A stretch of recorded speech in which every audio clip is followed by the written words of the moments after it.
Yes, and Alex Perry will be joining us live in the studio with some of those glorious gowns a little later. Well, Australian families have been waiting for many years for a fair paid maternity scheme. But now it seems we're a bit spoiled for choice. As Jane Azzopardi reports, both the government and the opposition claim they have the answer. Have a look.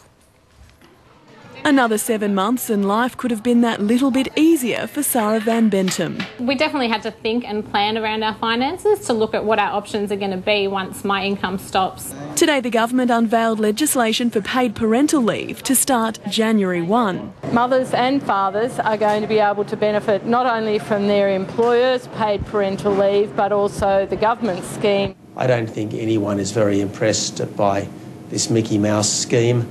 I think if the government was fair income about it, it would have put it in place well before now. Kevin Rudd plans an 18-week scheme paid at minimum wage. That's about $544 a week. Tony Abbott's scheme would last 26 weeks at the stay-at-home parents' normal pay of up to $150,000 a year. That's up to $2,884 a week. The government's more modest scheme is funded from the budget, while the opposition would hit companies with a 1.7% levy. Well, both sides of politics are selling the benefits of their scheme, so what do families think? Parenting blogger Felicity Moore joins me from Brisbane. Felicity, good morning to you. Good morning. Well, I tell you, this is an unashamed grab for the female and family vote, isn't it? Oh, it sure is. It's wonderful, isn't it, Kerri-anne, to finally have a level of debate that covers paid maternity leave in this country, because up until now we haven't had it, so this is truly wonderful. Well, I guess there are any suggestions when whoever makes the next election depends on whether they put it into practice. But let's look at what Mr Rudd put out yesterday. 18 weeks in a nutshell. The government pays at $544 a week. We've got a graphic here of some of the information. It's a national minimum wage, which was $544. It says income less than $150,000. What happens if you earn $151,000? Well, if you're in that income bracket, that's great. Usually people who are in those highly trained positions are covered by fairly generous private maternity leave schemes from the company, so it's not as crucial for that level of trained workers or our workforce to be covered by a government scheme. But I guess you could see how a few people who trained very hard, probably still paying off their HECS bill, would be a bit antsy about that one. But it is a definite cut-off. There's no scale or anything. No, there's no scale. It's $150,000. I also note in there one of the requirements, you just have to meet residency claims. You don't actually have to be a citizen to enjoy this $544 a week for 18 weeks.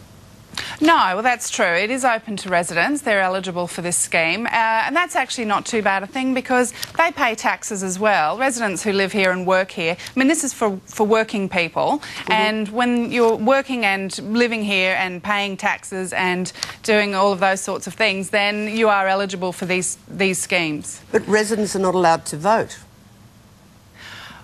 Well, it's about really what's best for working families at the moment, and I don't have a problem really with extending something that's going to really help babies and mothers bond and get the best start in life. I mean, that's what this scheme is about, is helping parents who today, let's face it, the average mortgage, to buy a house today, it costs 6 times the average household income, whereas in 1982, and these are RBA figures, in 1982 it cost less than 3 times that. So it costs a lot more to live today, and really that second income is crucial for families to survive. I totally agree, and if you're a taxpayer, there's lots of things you should benefit by, but, you know, perhaps commit to the country by citizenship would be one of them. Finally, do you think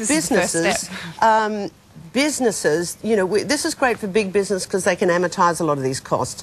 I always worry about small and smaller businesses that might find this a bit tough. How do you read that?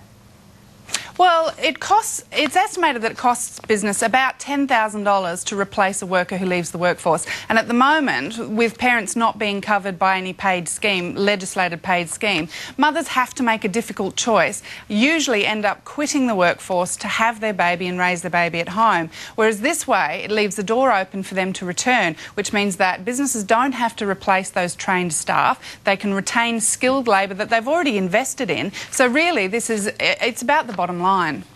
Well, Felicity, thank you very much for that. And we open the question to our viewers. What do you think of these new paid maternity proposals?